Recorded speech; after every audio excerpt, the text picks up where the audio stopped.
আমি অমরেশ হালদার বলছি। আমি হোমিওপ্যাথি ডাক্তার। আজকে আমি সহজ প্রাণায়াম দেখাবো।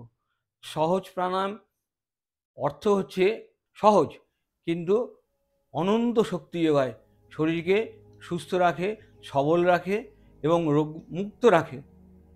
এই সহজ প্রাণায়াম কিভাবে করতে হয় এবং সকলের কিভাবে প্রয়োজন সেটা আমি এখন দেখাবো। আমি পদ্মাসন করে দেখাচ্ছি।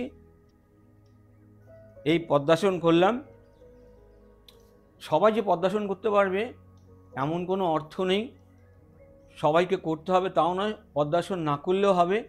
আর পদ্মাসন যারা করতে পারবে তাদের তো একটু ভালো হবেই। আমি এখন পদ্মাসন করে দেখাচ্ছি সহজ প্রাণায়াম কিভাবে করতে হবে। সহজ প্রাণায়াম আগেই বললাম, সহজ প্রাণায়াম অর্থ হচ্ছে শক্তি যোগানো, প্রাণকে আনয়ন করা, মানে অনন্ত শক্তি আমরা পাবো। এবার সহজ প্রাণায়ামটা কিভাবে করব সেটা দেখাচ্ছি। 5 বার শ্বাস নেব এবং 5 বার শ্বাস ছেড়ে দেব। 5 বার শ্বাস নেওয়ার অর্থ হচ্ছে আমরা পরিশুদ্ধ বায়ু গ্রহণ করব, অর্থাৎ পরিশুদ্ধ অক্সিজেন গ্রহণ করব। এবং 5 বার শ্বাস ছেড়ে দেওয়ার অর্থ হচ্ছে আমরা দূষিত বায়ুকে আমরা ত্যাগ করব, অর্থাৎ দূষিত অক্সিজেনকে আমরা শরীর থেকে বের করে দেব। এতে আমরা শরীর সুস্থ থাকবে, সবল থাকবে এবং রোগমুক্ত থাকবে। আমরা কর গুনে করতে পারবো, কর না গুনেও করতে পারবো। আমি এখন কর গুনে দেখাচ্ছি। প্রথমে যখন করবেন তখন কর গুনে করলে সুবিধা হবে। শ্বাস নিচ্ছি কিন্তু 1 2 3 4 5 শ্বাস নিলাম। এবার আমি আবার শ্বাসটাকে ছেড়ে দিচ্ছি। 1 2 3 4 5। আমরা 5 বার করে শ্বাস নেব এবং 5 বার করে শ্বাস ছেড়ে দেব। এইভাবে আমরা 10 মিনিট সকালবেলা করব, সন্ধ্যাবেলা করব এবং রাতের বেলা করব। তাহলে কী হবে, আমরা 3 বার যদি 10 মিনিট করে করতে পারি সেটা অনেক শক্তি যোগাবে। এবং শুধু যে আমরা বসে করব তা না, এটা বসে করতে পারবো, দাঁড়িয়ে করতে পারবো, হেঁটে করতে পারবো।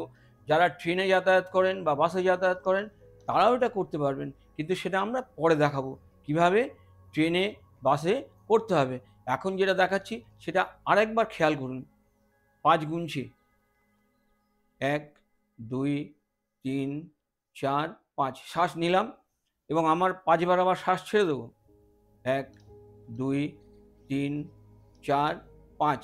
কিন্তু আমি যেটা দেখালাম, শ্বাস নেওয়ার সময় কিন্তু কথা বলা যাবে না এবং মুখ বন্ধ করে থেকে এই প্রাণায়ামটা করতে হবে। আপনারা বুঝতেই পারছেন কীভাবে করব। এবং আবার বলি, আমরা এভাবে 10 মিনিট করে 3 বার করব। যারা এটা করবেন তারা ভালো থাকবেন, পরিবারকে সবাইকে ভালো রাখুন, ছোট বড় সবাইকে করুন। এবং যেসব মায়েরা বোনেরা আছেন তারা সময় পান না, শরীরে সমস্ত পরিবারকে রক্ষা করতে গিয়ে নিজেদের সময় হয় না কোনো ব্যায়াম করার বা এই শরীরকে ভালো রাখার, তারা যদি 10 মিনিট করে 3 বার করে করতে পারেন তাহলে শরীর সুস্থ থাকবে, আপনারা যেমন ভালো থাকবেন পরিবারের সকলেও ভালো থাকবে।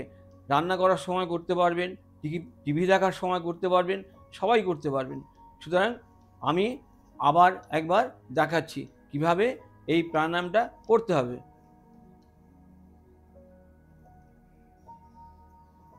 5 বার নিলাম, 5 বার ছেড়ে দিচ্ছি।